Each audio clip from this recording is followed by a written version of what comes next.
بسم اللہ الرحمن الرحیم۔ السلام علیکم اسٹوڈنٹس، ہم نے پیج نمبر 8 پر ہندوستان میں مسلمانوں کی معاشی محرومی کی ریڈنگ سے سٹارٹ کیا تھا، اور اس لیکچر میں بھی ہم اس کو کنٹینیو کریں گے، یعنی 1857 کی جنگ آزادی کے اثرات کس طرح مسلمانوں کی زندگی پر مرتب ہوئے، اس کو ہم پڑھیں گے۔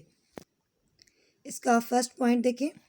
انگریزوں نے تعصب اور مسلم دشمنی کے جذبے کے تحت مسلمانوں کو سرکاری ملازمتوں خصوصاً فوج سے نکال دیا اور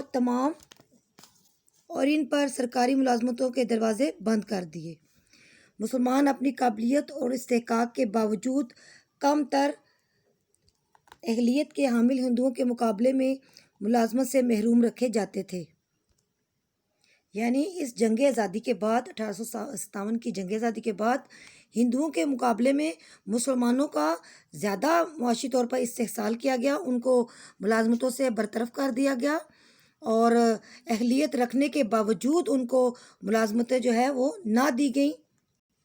سیکنڈ پوائنٹ ہے، اکثر مسلمانوں کی جاگیریں چھین گئیں، ان کی جائیدادیں ضبط کر لی گئیں، اور بعض مسلمان کسانوں کو زمینوں سے بے دخل کر دیا گیا۔ ان کی جاگیریں اور زمینیں غیر مسلموں کو بطور انعام دے دی گئی، مسلمان مالک کی بجائے مزارع بن گئے۔ سر سید احمد خان نے مسلمانوں کی حالت زار کا نقشہ یوں کھینچا ہے: کوئی بلا آسمان سے ایسی نہیں اتری جس نے زمین پر پہنچنے سے پہلے کسی مسلمان کا گھر نہ ڈھونڈا ہو۔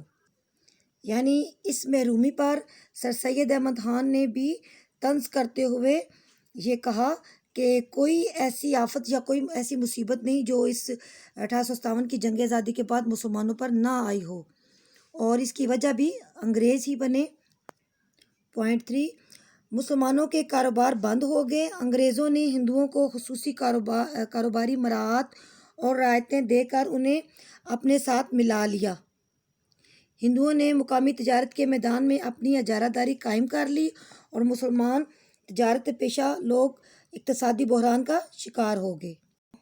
یعنی انگریزوں نے اپنی تجارت کا دعویٰ بول دیا، اور مسلمانوں کے کاروبار بند ہو گئے، اور وہ اپنی پروڈکٹس لے کر آتے تھے برصغیر میں، پاک و ہند میں، اور مسلمان کی جو ہاتھ کی بنی ہوئی چیزیں ہوتی تھی ان کی ویلیو کم ہو گئی، اور ان کے کاروبار جو تھے انگریزوں کے یہ چمک اٹھے۔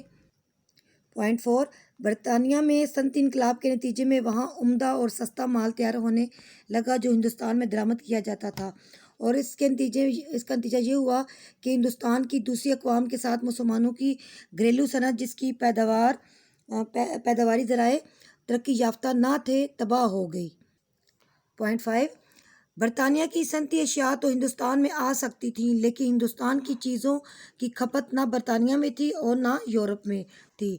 ہندوستان کی بیرونی تجارت متاثر ہونے سے لاکھوں افراد بے روزگار ہو گئے، جس میں مسلمانوں کی بھی کثیر تعداد شامل تھی۔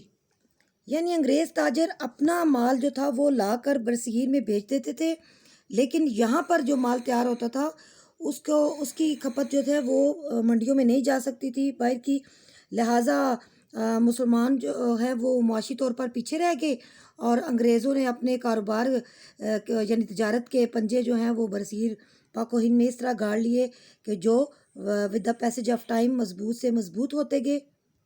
اس طرح اس 1857 کی جنگ آزادی کے اثرات جو ہیں وہ مسلمانوں کی زندگی پر مرتب ہوئے۔